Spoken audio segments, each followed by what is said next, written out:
سلام. با خانم مراقب باشین، توضیح میدم. رایسش منم یه پرنسسم مثل شما. چی؟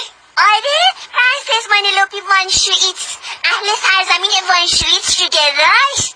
حتما آوازمونو شنیدین، اگه نشنیده باشین واسه خودتون افتاده. ببینم تو چه جور پرنسسی هستی؟ چه جور؟